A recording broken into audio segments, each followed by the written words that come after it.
Aplasie médulaire. Tout ce que vous devez savoir. L'aplasie médulaire s'accompagne généralement de symptômes anémiques, d'hémorragie et d'une sensibilité accrue aux infections. Quelles sont ses causes, son traitement? L'aplasie médulaire est une maladie qui affecte la moelle osseuse. Il s'agit d'un tissu spongieux qui se trouve à l'intérieur des os longs, des vertèbres, du bassin, de la ceinture scapulaire, et autres. Il est responsable de la production des cellules sanguines telles que les globules rouges, blancs et les plaquettes. En cas d'aplasie médulaire, les cellules de la moelle osseuse qui donnent naissance aux différentes souches de cellules sanguines disparaissent. Il y en a donc beaucoup moins. Cela peut alors entraîner une anémie, une plus grande sensibilité aux infections ainsi que des problèmes de coagulation. Malheureusement, de nombreuses circonstances peuvent déclencher la maladie. Le traitement est fondamental car il s'agit d'une situation grave. Dans cet article, nous vous en expliquons davantage sur cette pathologie et son traitement. Qu'est-ce que l'aplasie médulaire? L'aplasie médulaire est une maladie de la moelle osseuse. Elle consiste en la disparition totale ou partielle des cellules précurseurs hématopoïétiques. Ces cellules sont celles qui donnent naissance aux cellules sanguines telles que les globules rouges, les leucocytes et les plaquettes. Par conséquent, en cas de déficit, on observe une diminution de toutes ces souches cellulaires. D'autre part, les cellules sanguines sont essentielles pour la vie. Les globules rouges sont effectivement responsables du transport de l'oxygène vers les tissus. De même, les leucocytes sont essentiels pour le fonctionnement du système immunitaire. Quant à elles, les plaquettes, qui sont des fragments cellulaires plus grands, sont responsables du processus de coagulation. L'aplasie médulaire implique un dysfonctionnement de toutes ces fonctions. Par conséquent, elle peut causer un syndrome anémique, appelé anémie aplasique, des hémorragies et des infections. En outre, l'aplasie médulaire peut être partielle ou totale. Ce qui varie également sa gravité. Selon les explications d'une étude publiée dans le Cuban Journal of Hematology, Immunology and Chemotherapy, on estime que l'incidence se situe entre 2 et 6 personnes pour chaque million d'habitants. Quelles sont les causes? L'aplasie médulaire peut être la conséquence de nombreuses situations. En général, les origines se divisent en deux, congénitale ou acquise. L'origine congénitale est présente dès la naissance. L'anémie de Fanconi est incluse dans ce groupe. Il s'agit d'une maladie héréditaire rare qui se transmet sur un mode autosomique récessif. Elle entraîne une diminution de tous les types de cellules sanguines. Par ailleurs, comme l'explique un article de la Fondation Joseph Carrera, les causes acquises sont les plus fréquentes. Dans ce cas, les cellules souches hématopoïétiques disparaissent, soit en raison d'une atteinte directe de la moelle osseuse, soit en raison de mécanismes immunitaires.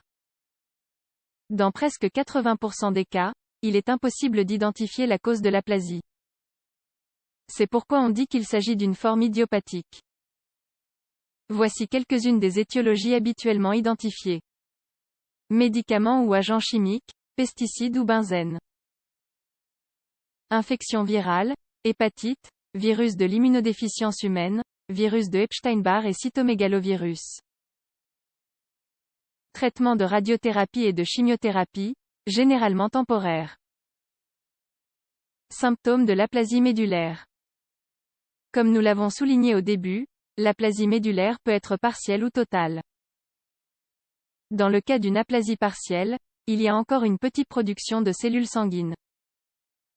Les symptômes peuvent donc être un peu plus légers que pour l'aplasie totale. D'autre part, les signes varient en fonction de la souche cellulaire affectée. D'après la clinique universitaire de Navarre, si la production de globules rouges est affectée, une anémie aplasique apparaît. Elle génère une fatigue, des difficultés à respirer, une pâleur cutanée ainsi que des tachycardies. Les vertiges, étourdissements ou crampes sont également fréquents. Si les leucocytes sont affectés, le patient présente une plus grande sensibilité aux infections. Ces dernières sont généralement causées par des germes peu communs et durent plus longtemps que la normale. Enfin, l'aplasie médulaire peut entraîner une altération dans la synthèse des plaquettes. Il s'agit de fragments cellulaires qui interviennent dans le processus de coagulation. C'est pourquoi, les hémorragies sont très courantes. Comment diagnostique-t-on cette maladie? Pour diagnostiquer l'aplasie médulaire, il est primordial de connaître l'histoire clinique du patient. En effet, il est essentiel de savoir s'il a suivi un traitement, s'il présente d'autres pathologies et quels sont ses symptômes. Ensuite, il faut réaliser plusieurs examens complémentaires pour confirmer le diagnostic. Une analyse de sang est fondamentale. Ce test permet de quantifier les niveaux de globules rouges, de globules blancs et de plaquettes. Chez les personnes qui présentent une aplasie médulaire, ces cellules sont largement inférieures à la normale. Un autre examen qui peut aider au diagnostic est une biopsie de la moelle osseuse. Elle consiste à prélever un petit échantillon de la moelle osseuse, généralement effectué dans l'os de la hanche. Option de traitement de l'aplasie médulaire. L'aplasie médulaire peut mettre la vie en danger. Dans les cas graves, il est souvent nécessaire d'hospitaliser le patient. L'une des techniques généralement utilisées est la transfusion sanguine. Il ne s'agit pas d'une approche curative, mais elle peut aider à contrôler les symptômes de l'anémie ainsi que les hémorragies. Néanmoins, il est nécessaire de répéter les transfusions sanguines et cela engendre certaines complications. Une autre option est la transplantation de cellules souches. Comme l'anémie aplasique entraîne une déficience des cellules hématopoïétiques, ce traitement peut aider à en produire de nouvelles. Cependant, il est souvent difficile de trouver un donneur compatible. Par ailleurs, l'organisme peut rejeter la greffe et mettre la vie de la personne en danger. Il s'agit d'une option curative, bien qu'elle requiert une immunosuppression continue ainsi qu'une longue hospitalisation. Actuellement, il existe des médicaments qui agissent comme des stimulants de la moelle osseuse.